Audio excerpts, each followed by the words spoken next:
Indonesia bukan negara miskin, tapi entah mengapa ruang kelas masih bocor, jalan masih rusak, dan rumah sakit masih kekurangan alat. Yang jadi pertanyaan, kemana perginya semua itu? Halo semuanya, perkenalkan nama saya Feren Sandraya dengan nomor induk mahasiswa 2521052, Prodi Akuntansi, Fakultas Bisnis dan Akuntansi. Pada kesempatan kali ini saya akan membahas tentang korupsi yang diambil, yang ditinggalkan.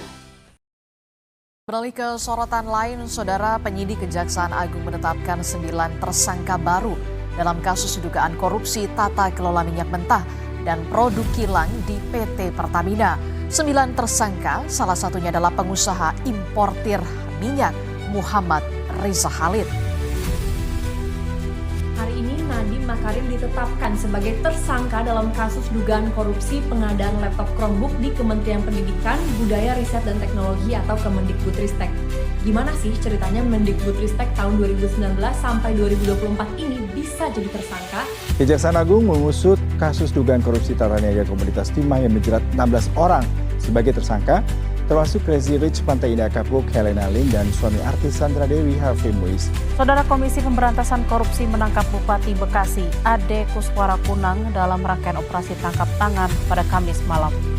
Pemirsa, Komisi Pemberantasan Korupsi sejauh ini belum menemukan keterlibatan Gubernur Sumatera Utara Bobi Nasution dalam kasus korupsi proyek jalan.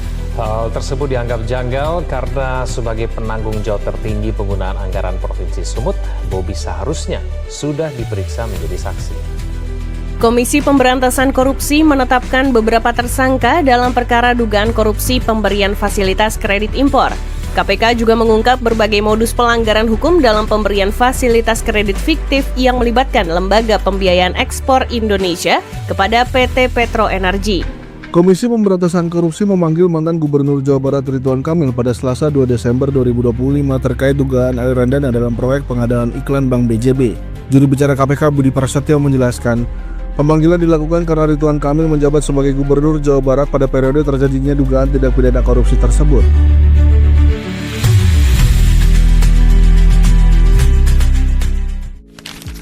Video ini dibuat bukan untuk menghakimi, tapi untuk mengajak kita semua berpikir tentang korupsi yang terjadi di Indonesia dan dampaknya yang sering kita anggap biasa.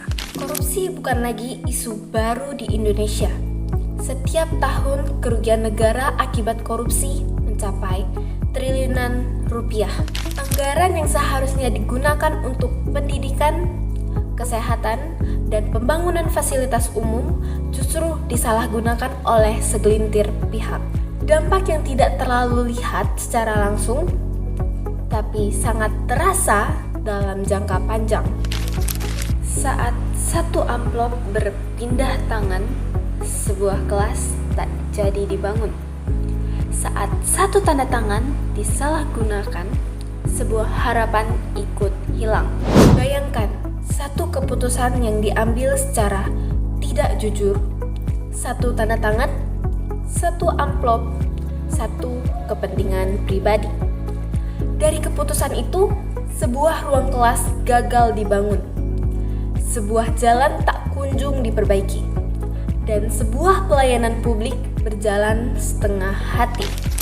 Korupsi mungkin tidak terdengar berisik, tapi dampaknya sangat nyata bagi masyarakat. Di jalan yang rusak namun tak kunjung diperbaiki, di fasilitas umum yang tidak layak. Korupsi tidak selalu membunuh secara langsung, tapi ia mencuri perlahan, mencuri kesempatan, dan mencuri masa depan. Perubahan besar tidak selalu dimulai dari kekuasaan. Terkadang justru dimulai hal yang paling sederhana, yaitu kejujuran.